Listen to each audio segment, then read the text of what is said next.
So I think another unusual feature of Jefferson's vision for education generally, and not just the University of Virginia, was that he had an idea of a system of meritocracy. He wanted the university to train the future leaders in America. Remember, the state of Virginia produced 4 of the first 5 presidents. They were even known as the Virginia dynasty. I don't think he realized that was necessarily going to change, although that was becoming rapidly apparent at the time that he founded the university. But he wanted them to be at least leaders of the state. And he used the term natural aristocracy, but when he used it, he believed this would be reinvigorated by people rising through the social ranks and coming up and getting a free primary school education and then getting scholarships.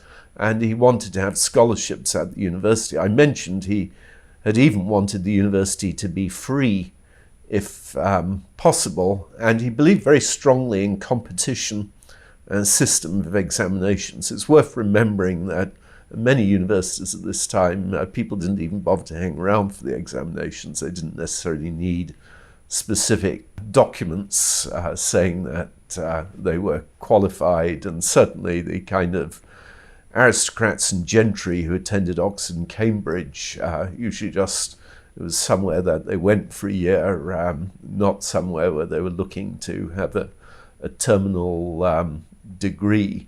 Jefferson accepted the idea that families and individuals rise and fall, and that over a process of a few generations, a family that had been prominent was not likely necessarily to be so several generations later, and that there would be new blood.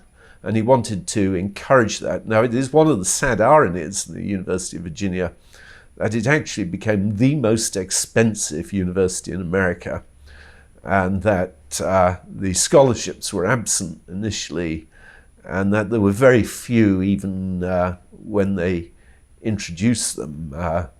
And the scandal of that is that the state had put so much money in, and that the state was one of the very few to give annual support to the university. It was a genuinely public university, but perhaps one of the most private public universities.